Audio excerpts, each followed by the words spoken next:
স্থানীয়দের অভিযোগ, এই রিসোর্ট শুধু বনভূমি দখল নয়, চলে অনৈতিক সব কাজ। এই রিসোর্টে স্কুল কলেজের ছেলে মেয়ে থেকে শুরু করে আসে সব বয়সী মানুষ। টাকা দিলে মেলে রুম, আবার কিছু কিছু কটেজ আর রিসোর্ট আছে অর্থ দিলেই মিলে মাদক। অনৈতিক কাজ তো আছেই। গাজীপুর সদর উপজেলার বাগের বাজার সিঁড়ির চালা পুষ্পদম রিসোর্ট। ঢাকা ময়মনসিংহের হাইওয়ে রোডের পাশেই অবস্থিত এই রিসোর্টটি। ঘন্টা, দিন কিংবা রাত ক্ষেত্র বিশেষে 2500 থেকে 5000 পর্যন্ত রুম ভাড়া। আশপাশের স্কুল কলেজের ছেলে মেয়ে থেকে শুরু করে দেশের বিভিন্ন স্থান থেকে এখানে আসে নানা বয়সী মানুষ। এখানেও চলে অনৈতিক সব কাজ।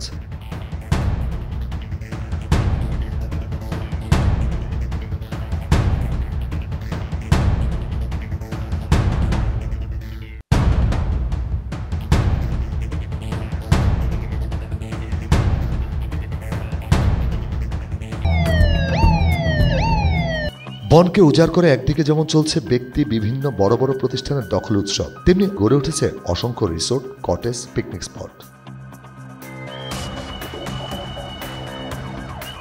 এসব রিসোর্ট কে কতটুকু বনের জমি দখল করে রেখেছে, প্রথমেই তার আংশিক চিত্র আপনাদের সামনে তুলে ধরতে চাই। সবুজে ঘেরা এই বন ঢাকার সন্নিকট হওয়ায় এখানে গড়ে উঠেছে শত শত কটেজ, রিসোর্ট। অভিযোগ আছে বেশ কয়েকটি রিসোর্ট দখল করে রেখেছে বন বিভাগের শত শত একর জমি। বেশ কয়েকবার উচ্ছেদের উদ্যোগ নিলেও তা থমকে যায় বিগত সরকারের আমলে। দেখাতে চাই কটেজগুলো কে কতটুকু বনের খাস জমি দখল করে বাণিজ্য করে যাচ্ছে বছরের পর বছর।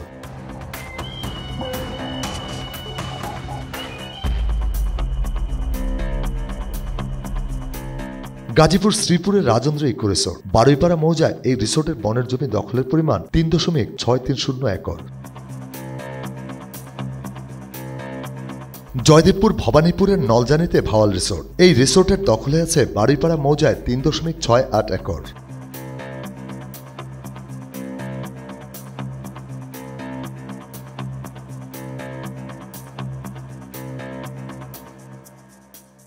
গাজীপুর সদরে বাঘের বাজার সাবা গার্ডেন পিকনিক স্পট।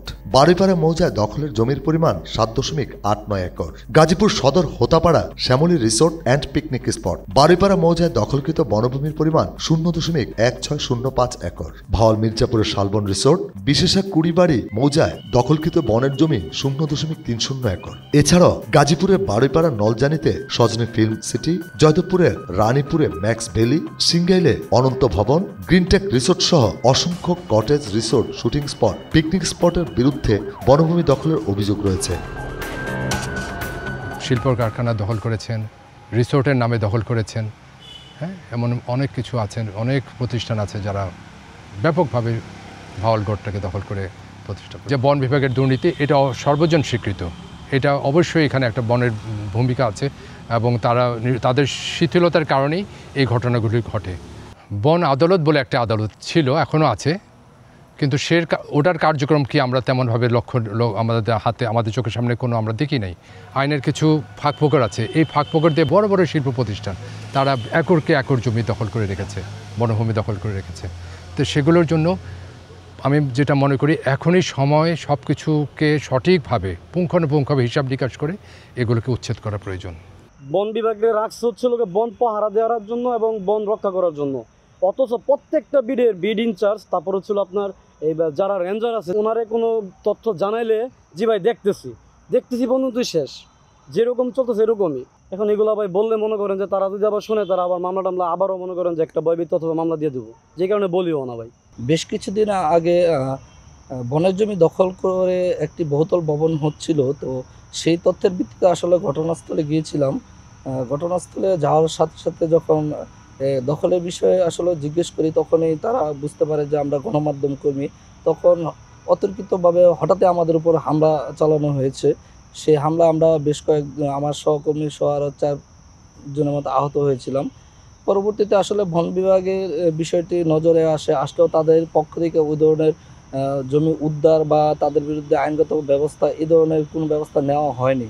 ডিমার্কেশনের শুধু আবেদনের কাগজটা দিয়েছে, কিন্তু বন বিভাগের কর্মকর্তারা আমাদেরকে বারবার বলেছে ওদের জমিতে ডিমার্কেশন করা আছে।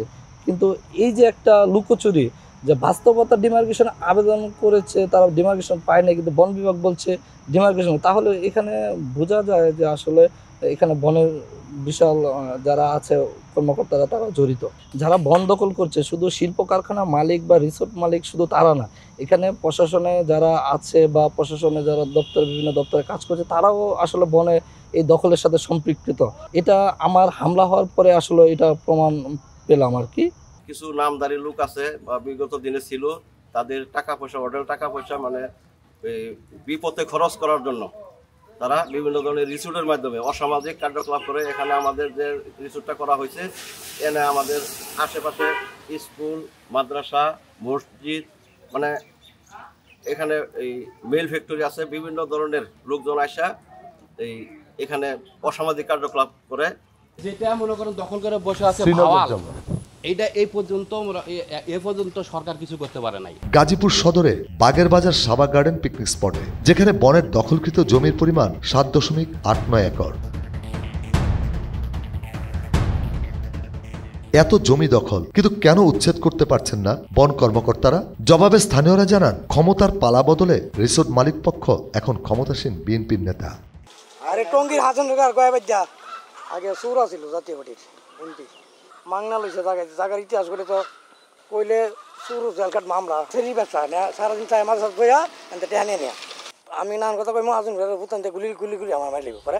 স্থানীয়দের অভিযোগ, এই রিসোর্ট শুধু বনভূমি দখল নয়, চলে অনৈতিক সব কাজ। এই রিসোর্টে স্কুল কলেজের ছেলে মেয়ে থেকে শুরু করে আসে সব বয়সী মানুষ। টাকা দিলে মেলে রুম, আবার কিছু কিছু কটেজ আর রিসোর্ট আছে অর্থ দিলে মিলে মাদক। অনৈতিক কাজ তো আছেই। গাজীপুর সদর উপজেলার বাগের বাজার সিঁড়ির চালা পুষ্পদম রিসোর্ট, ঢাকা ময়মনসিংহের হাইওয়ে রোডের পাশেই অবস্থিত এই রিসোর্টটি। ঘন্টা, দিন কিংবা রাত ক্ষেত্র বিশেষে 2500 থেকে 5000 পর্যন্ত রুম ভাড়া। আশপাশের স্কুল কলেজের ছেলে মেয়ে থেকে শুরু করে দেশের বিভিন্ন স্থান থেকে এখানে আসে নানা বয়সী মানুষ। এখানেও চলে অনৈতিক সব কাজ।